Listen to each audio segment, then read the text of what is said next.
دو بچے، پیدائش بھی ایک دن اور موت بھی ایک دن، لیکن عمروں میں 100 سالوں کا فرق۔ ایسی زمین جس پر سورج صرف ایک بار طلوع ہوا اور دوبارہ کبھی نہ ہوگا۔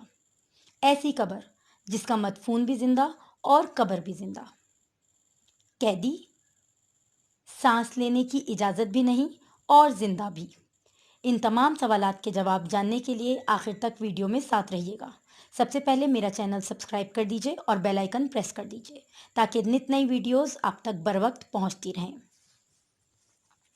ایک دفعہ ایک عیسائی نے چند سوالات لکھ کر حضرت عمر رضی اللہ تعالیٰ عنہ کو ارسال کیے اور آپ رضی اللہ تعالیٰ عنہ کو کہا کہ ان سوالات کے جواب درکار ہیں۔ عیسائی کے سوالات کچھ یوں تھے۔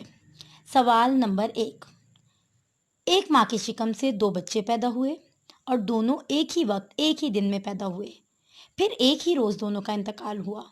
ایک کی عمر 100 سال بڑی، دوسرے کی عمر 100 سال چھوٹی ہے۔ یہ دونوں کون تھے اور ایسا کیوں کر ہو سکتا ہے؟ جواب کچھ یوں ہے۔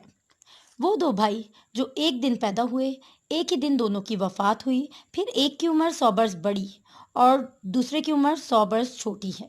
یہ دونوں بھائی حضرت عزیز علیہ السلام اور حضرت عزیر علیہ السلام ہیں۔ دونوں ایک ہی دن ایک ماں سے پیدا ہوئے اور دونوں کی وفات کا دن بھی ایک ہی ہے، لیکن درمیان میں اللہ تعالیٰ نے اپنی قدرت کاملہ دکھانے کے لیے حضرت عزیر علیہ السلام پر 100 سال تک موت طاری رکھی۔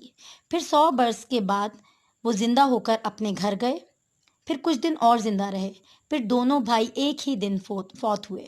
اس لیے حضرت عزیر علیہ السلام کی عمر 100 سال چھوٹی اور حضرت عزیز علیہ السلام کی عمر 100 سال بڑی ہے۔ سوال نمبر 2، وہ کون سی زمین ہے جہاں ابتدائے پیدائش سے قیامت تک صرف ایک مرتبہ سورج نکلا اور نہ ہی پہلے کبھی نکلا اور نہ آئندہ کبھی نکلے گا؟ جواب کچھ یوں ہے۔ وہ زمین جس پر ساری عمر میں ایک مرتبہ سورج نکلا، نہ پہلے کبھی نکلا اور نہ ہی نکلے گا۔ دراصل وہ زمین دریائے کلزم کی تہہ ہے، جی ہاں، جہاں فرعون غرق ہوا۔ حضرت موسیٰ علیہ السلام قوم کے ساتھ پار اتر گئے۔ حضرت موسیٰ علیہ السلام کے معجزے سے دریا خشک ہو گیا اور دریا کی تہہ کو آفتاب نے بحکم خدا بہت جلد خشک کر دیا۔ حضرت موسیٰ علیہ السلام اپنی قوم کے ساتھ پار آ گئے اور فرعون غرق ہو گیا۔ اس زمین پر ساری عمر میں سورج صرف ایک مرتبہ نکلا اور آئندہ کبھی نہیں نکلے گا۔